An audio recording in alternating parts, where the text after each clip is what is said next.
Here are the horoscopes for the week of the 14th to the 20th of April 2014.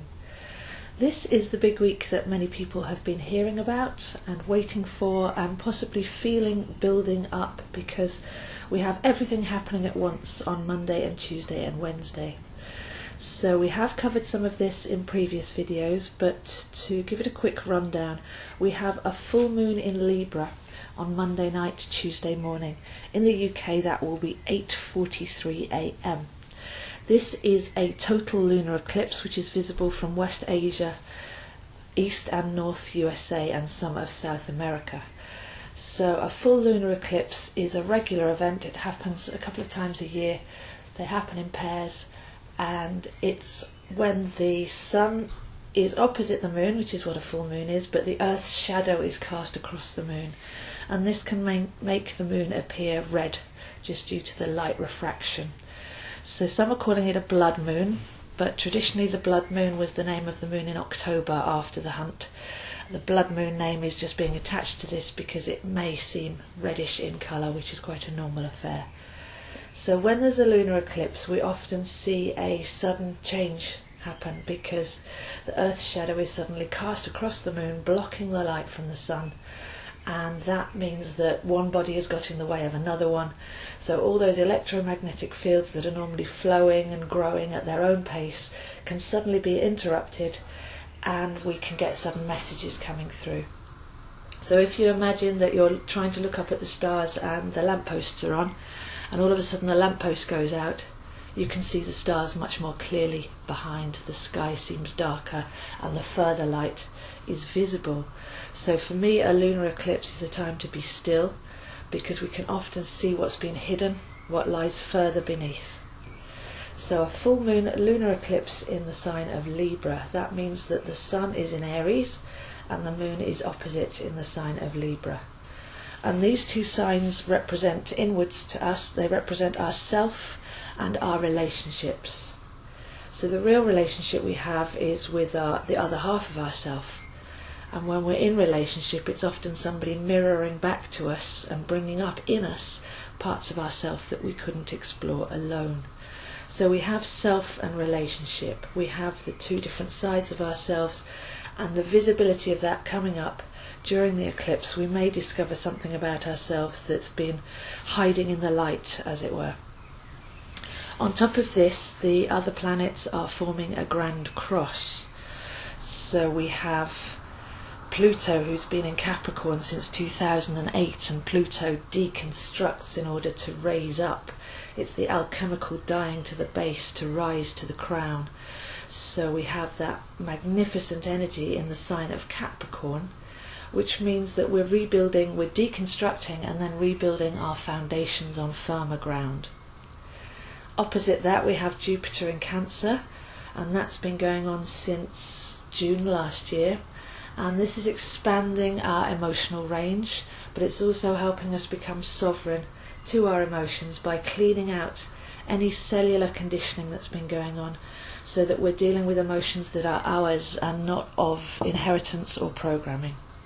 So those two planets have opposed each other before in the last 6 months, and there may be a familiar pull there. As they're opposite, they tend to appear to be pulling in two separate directions, but actually there's a fusion to be found in the middle.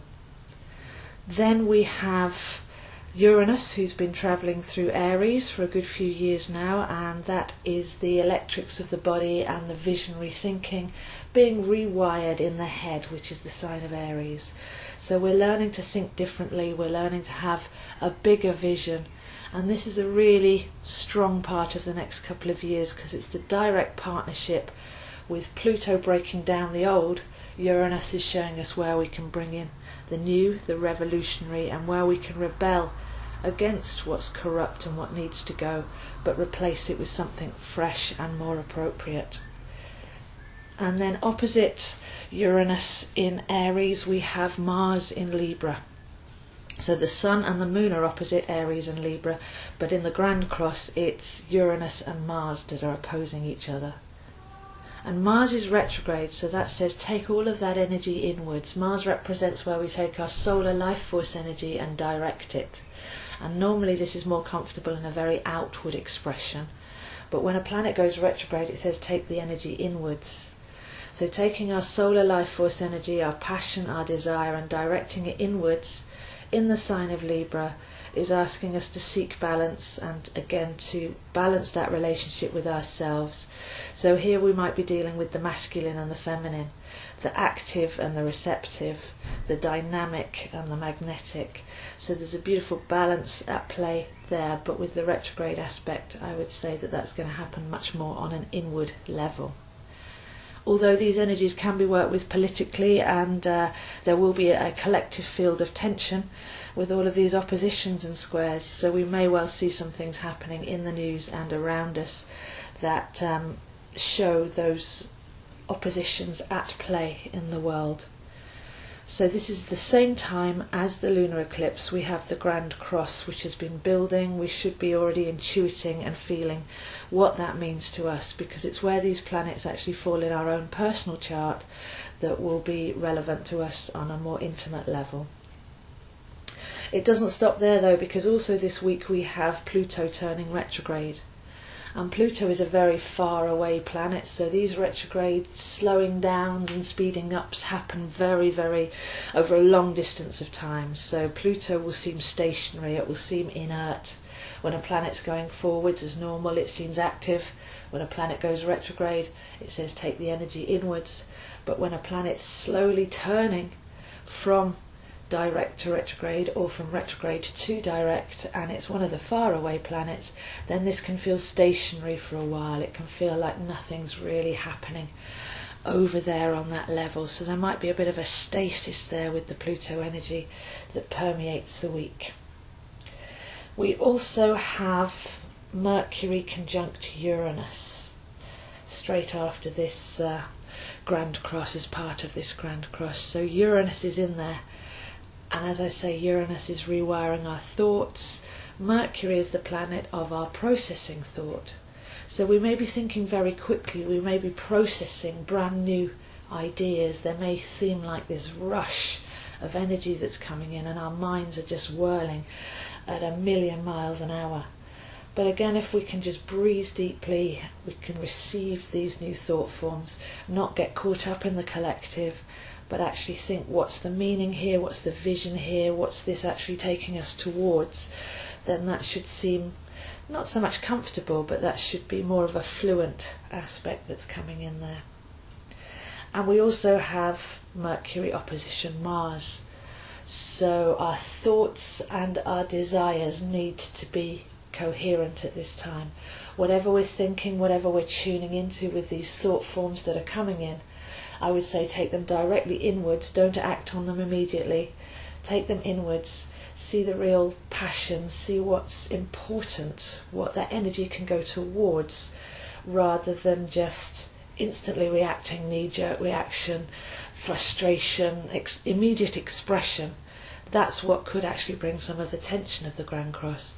But if we work with this and we just say, okay, well, I've heard this, I've had this conversation, I'm experiencing these thoughts, but just take a little bit of time to go in and ponder them, then we can have a more of a creative response rather than a rash outburst. So to respond is to think first, whereas to react is to immediately act upon. So with anything that comes up, could be conversations, could be thoughts, could be ideas, definitely seems verbal and mental, then this is a great opportunity to just, with everything that happens, take a deep breath with that Libra air sign, go inside, have a look. If your buttons are being pressed, which button is it and what does it mean to you? Are you acting from old patterns of frustration and anger and ego, or can you take that inwards and say, well, why am I feeling annoyed about this, or why is this pressing my button? What is it inside of me? And is that something that still really matters to me, or am I having my strings pulled like a puppet? So there's some very, very big energies there. and they're all falling on the same day. So from Monday night through Tuesday into Wednesday, there's a lot of these oppositions and squares, a lot of the different parts of ourselves that need to be brought into alignment. But it is possible, it is necessary, and done properly it only needs to be done once. This isn't like we're in some kind of tumble dryer where, oh, I'll see you again next month for the same rigmarole. This is something where we can really learn about ourselves, where we can really clean ourselves. We can learn about our programming, our responses, our emotional reactions, and where we can actually clear those out so that whatever is happening on the outside is then having less of an impact, because we know who we are.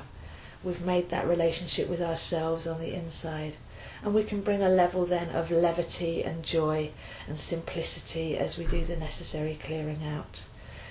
So to recap, we have a Libra full moon lunar eclipse with the big Grand Cross, and then Mercury and Mars very active in that as well. All of this on Monday, Tuesday and Wednesday, showing us what we've got going on inside, where our energy is being channeled, where it's seemingly blocked, what we are aiming for, what we need to clear up so that our aim is purer, to come sovereign to what we truly want and what we're truly passionate about, without having our emotions manipulated and without having false foundations that if we build upon those, they'll only fall down later on. So this is a week of complete self-honesty.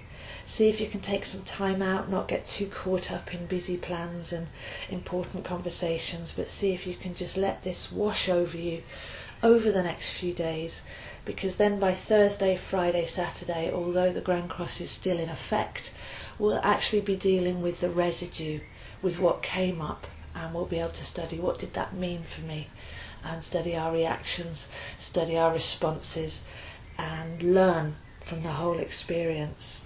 So there's almost this pressure pot that builds up, and then as it recedes, Thursday, Friday, Saturday, we can kind of pick up the pieces, see what happened, find the deeper meaning, and hopefully move on very, very cleansed, and actually now able to start our spring equinox and our Aries season, new cycle of the zodiac, new self, new awareness, new alignment, and begin to go forwards with all of that wisdom that we've received.